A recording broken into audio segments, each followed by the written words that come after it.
kami akan menjelaskan biogeokimia. Sebelum itu, perkenalkan, nama saya Patra Mas Kumorang dan teman saya. Nama saya Remus Monsong, dan saya Ken Putar-Putar.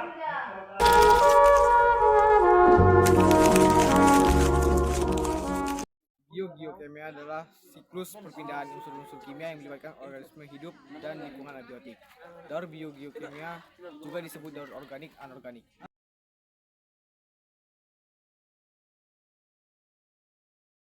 Daur air atau siklus hidrologi adalah proses perputaran air yang terjadi secara terus-menerus di bumi. Air bergerak dari bumi ke atmosfer, kemudian kembali lagi ke bumi, dan begitu seterusnya. Proses ini sangat penting bagi kehidupan di bumi karena air adalah sumber kehidupan bagi semua makhluk hidup.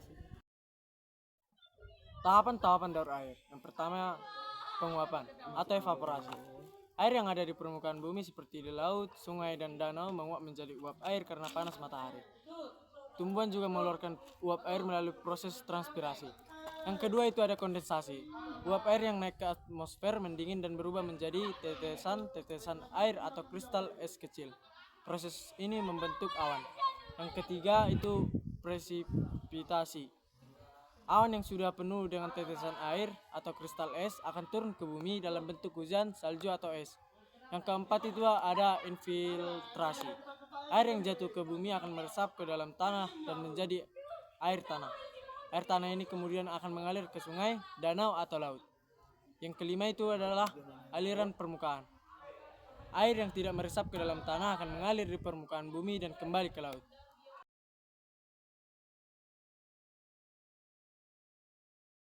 Daur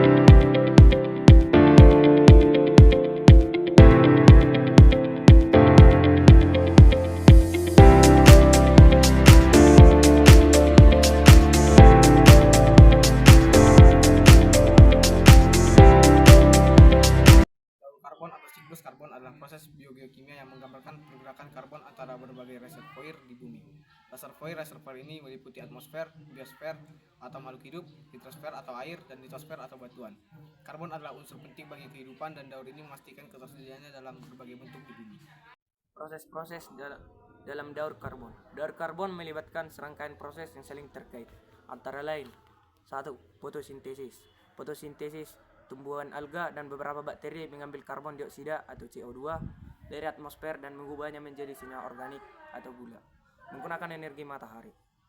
Proses ini menyimpan karbon dalam biomassa tumbuhan.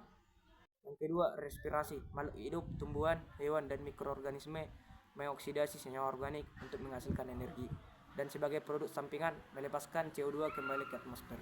Yang ketiga ada konsumsi. Hewan memakan tumbuhan atau hewan lain memindahkan karbon dari suatu organisme ke organisme lainnya. Yang keempat ada dekomposisi. Ketika organisme mati, mikroorganisme, bakteri, dan fungi menguraikan bahan organik menjadi senyawa yang lebih sederhana termasuk CO2 yang dilepaskan ke atmosfer atau tanah. Yang kelima ada pembakaran. Pembakaran bahan bakar fosil, batu bara, minyak bumi, dan gas alam. Dan biomassa melepaskan sejumlah besar CO2 ke atmosfer. Bahan bakar fosil terbentuk dari sisa-sisa organisme yang terkubur selama jutaan tahun. Yang keenam ada pengendapan. Karbon dapat disimpan dalam jangka waktu yang lama dalam bentuk batuan karbonat seperti batu kapur atau sebagai bahan organik dalam tanah dan sedimen.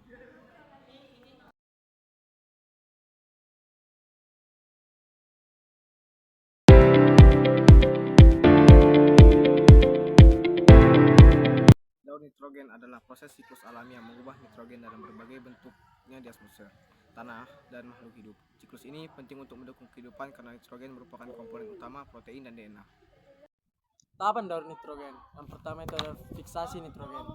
Nitrogen di atmosfer atau N2 tidak bisa langsung digunakan oleh makhluk hidup.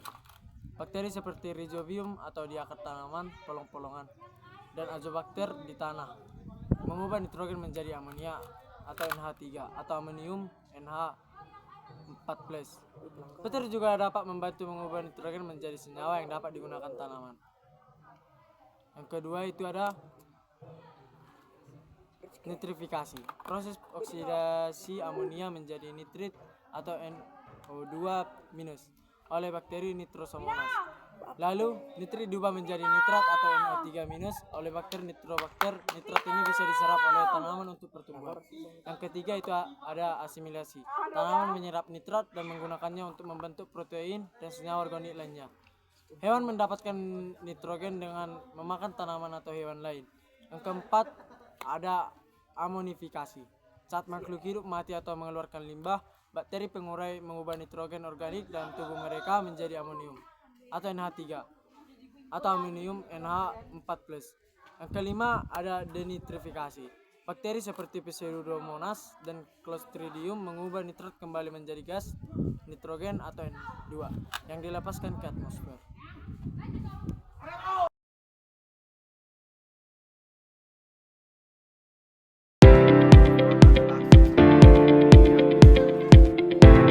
Menggunakan fosfor melalui berbagai komponen ekosistem seperti batuan, tanah, air, tumbuhan, hewan, dan mikroorganisme. Fosfor adalah unsur penting bagi makhluk hidup, terutama dalam membentuk DNA, RNA, dan ATP.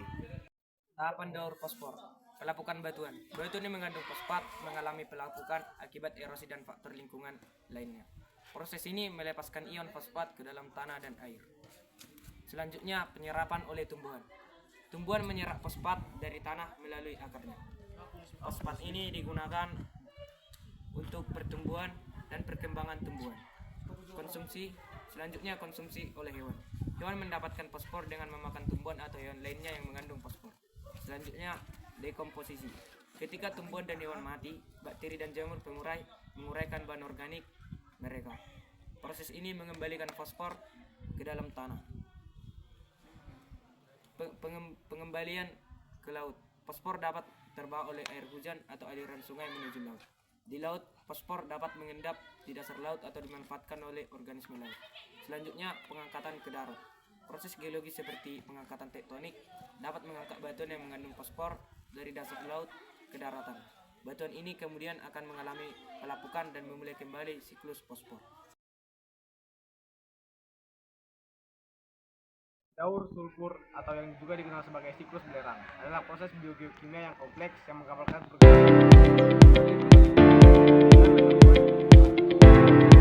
unsur penting bagi kehidupan ditemukan dalam protein dan senyawa organik lainnya. Proses daur sulfur. 1. Mineralisasi. Sulfur organik seperti yang terdapat pada tumbuhan dan hewan mati diuraikan oleh mikroorganisme menjadi sulfur anorganik seperti sulfida. Yang kedua, oksidasi. Sulfida kemudian dioksidasi menjadi sulfur dioksida atau SO2 oleh bakteri. SO2 ini dapat dilepaskan ke atmosfer atau tetap berada di tanah. Yang ketiga ada reduksi. Di atmosfer, SO2 dapat dioksidasi lebih lanjut menjadi sulfat atau SO4 2 negatif. Sulfat ini kemudian dapat direduksi kembali menjadi sulfida oleh bakteri di lingkungan anaerobik. Yang keempat, asimilasi. Tumbuhan dapat menyerap sulfat dari tanah dan menggunakannya untuk membangun protein dan senyawa organik lainnya. Hewan kemudian mendapatkan sulfur dari memakan makanan. Yang kelima, presipitasi. Sulfur juga dapat mengalami presipitasi dari atmosfer dalam bentuk hujan asam atau partikel sulfat.